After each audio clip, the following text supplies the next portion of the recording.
Hello, everybody, and welcome back here to the Wine with Jimmy channel, and welcome to your last installment in the Rías Baixas mini-series. And here we are looking at our final video on the area of the Condado de Teia. So this is video 5 of 5, with some of the wines I was tasting out in the region in September 2024. Now, please do get in touch if you have any comments or questions, or perhaps you have any further wineries or grape varieties you would like to add to the mix. And please pop them in the comments section below. Make sure you click like and subscribe. We really want to see those fingers. So, what subzone are we looking at now? The Condado de Teia, which is that blue zone highlighted at the bottom of your map. This map is kindly been given to me from the Galician Wine Academy, run by Jorge Villa, a good friend of mine, and the wonderful gentleman who showed me around this region in September 2024.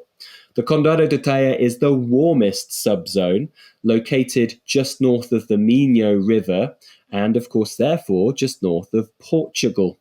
The Teia River runs into the Miño here, and this area is where we find other varieties and quite a bit of Trexiadura, because just off to the east of this region is the Dio of Ribeiro, where Trexiadura is really the key grape variety.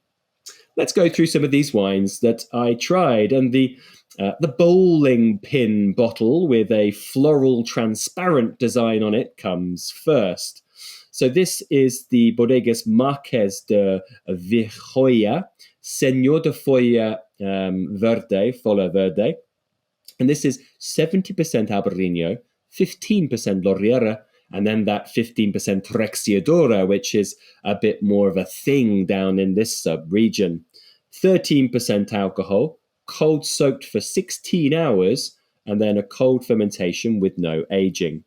I found this exceptionally fresh in style, leafy, herbal, fennel, salty, lemongrass, decent. I'm not sure about the bottle, but I really liked the freshness of this wine. Next up then, very fascinating wine. This is the Destinos Cruzados, Posada Barrica, 90% Albarino with 10% Trexiadura added in for good measure. 13% alcohol, wild yeast fermentation, and aged in used French oak for 12 months. This is 3 years old, almond, nutty, but with that kind of Trexiadura sort of herbal note coming through, and a little bit of maturity. I found a little bit of savouriness or mushroom coming through. It's a full-body textural wine with almond, nuttiness, dried apple, very oily and waxy. A powerful expression here, which would be reminiscent of the region being warmer, and with that smidgen of Trexiadura added in for good measure. Then we have the Idosella Bodegas, 100% Albarino from the same region, cold soaked for 6 hours at 10 degrees C, slightly warm. Fermentation in 50% French oak and 50% steel off the lees. But this was nutty. It's an older style, so 7 years age, 2017. It showed nutty, waxy, bready, honeyed notes, a little bit of sweetness with its fruit, exotic, floral, fragrant. It's not pure or delicate, but it's complex and rich.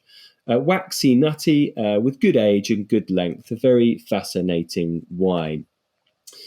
Next up is the Senora de Rubios, Manuel Dormaro, Albarino 2017. 100% Albarino, single vineyard, fermented at moderate temperatures for 15 days, and then 5 months lees with nitrogen. So nitrogen is squirted in to mix up the steel tank to increase contact with the lees. Now this was fascinating. Another 7-year-old wine. This was very Riesling-like. Expect pistachio, pine nut, focused Riesling, lemon peel, that oily petrol note. It had the body of a große Gewach Riesling, steely, touch waxy, complex and fine. I found this fascinating wine style. And then the old timer. And this actually is from the Saunas. I've added this into the wrong section, but you can have it anyway. So this is the Saunas Valley towards the north around Cambados, the historical home of Albarino. Macerated on the skin for 10 days, wild ferment, and then aged in steel for 10 years and 8 months with batonnage for the first 2 years. This is an old timer, been matured and aged by Lagar de Besada for a long time. So this is the Anada de Baladina. Heavily reductive style, lemon curd, flinty, steely mineral, and fennel flowers. Medium bodied, but textured, quite robust, mineral laden. I found this fascinating. And once again, it's for the Jura style lovers out there. Well, that brings me to a conclusion of this mini series looking at Rías Baixas. If you do have any comments or questions, please do get in touch. But until next time, I've been Jimmy Smith. Thank you very much for listening. Ciao for now.